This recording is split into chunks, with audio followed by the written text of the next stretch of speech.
Today I want to talk about some folks who are oftentimes strategically placed in your life called dream stealers. Now be careful, because these people can be cleverly disguised as your best friends, family, neighbors, co-workers. And I don't think it's that these people don't want you to succeed. Well, sometimes you can have haters who don't want you to succeed. But I think it's because, for the most part, it's people don't think you can succeed. And that's only based on their own limited knowledge or experiences, right? They don't have a lot of examples. Otherwise, if you were going to be a millionaire, for an example, and everybody they've ever known to start their own business became a millionaire, they would say, oh yeah, your cousin became a millionaire. Or, your old next door neighbor was a millionaire. But because they don't have that, they often liken what you're attempting to do to some failure that they know.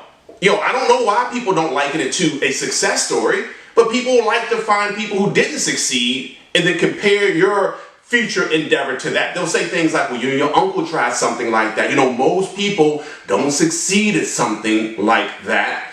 And again, it's only because of their limited experience and their limited education. That's like saying, well, your uncle, he owned a gym membership and he never lost weight. I wouldn't pay for a gym membership. And I wouldn't say that, right? Why? Because it's too many variables. How do I know my uncle even went to the gym? Just because he owned a gym membership doesn't mean he went to the gym, and I don't know how often he went to the gym. And even if he went to the gym, how do I even know that he worked on the equipment or had the coaching or personal training to actually work the equipment the right way? He's like, yeah, my bicep isn't growing. That's a deltoid move. That's not a bicep move. You shouldn't have moved your elbow. My point is, he had no idea. And how do I know, even if he went to the gym consistently and even learned how to work the equipment properly, how do I even know that he ate right? Right? Maybe his nutrition was off. There was no caloric deficit. So even though he worked out, he was burning calories, he ate more calories than he burned. So of course he didn't lose weight. So my point is, there's too many variables there. And it's the same thing with your path to success. There's too many variables to listen to a dream stealer tell you that you can't do it. Plus, most dream stealers don't look long term. They only see you for who you used to be, or perhaps who you are, but not for who you can be. And that's the problem with dream stealers. Plus, it's all short term. Right? It's like, well, are you rich yet? Look, I've been in for a month. I've been building my business for a month. I've been, striving to become the best athlete ever for a month, right? There's no way. Look, if I was a freshman in college, right? When I was a freshman, no one said, did you get your degree yet? Well, that'd be crazy. I was just paying tuition. And so folks are like, well, why'd you get a coach? Why'd you get a mentor? Why you got to pay them money? Yes, tuition season, baby. That's the moment when I'm paying to become better. Right? So I had to pay it first. I had to attend class first. I had to study first. Then I got the degree. It's the same thing here. Right? Short-term pain for long-term gain. In other words, as an entrepreneur, I had to do a whole bunch of things that I never got paid for. So in the end, I got paid for things I no longer did.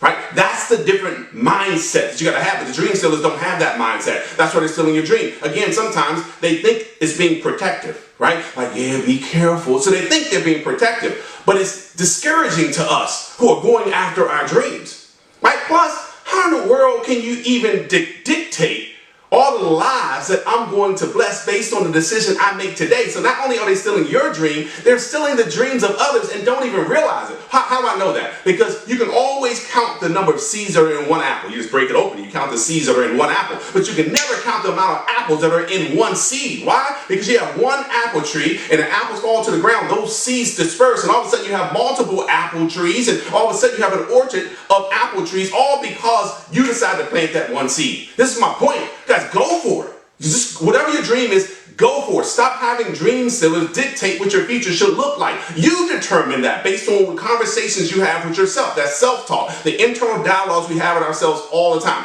Way more dialogue than we have with anybody else, right? Hey, should I eat that? Should I do this? Should I go for it? Should I wait on it? Right? You have these conversations every day. That's why it's important to dictate how you feel about yourself.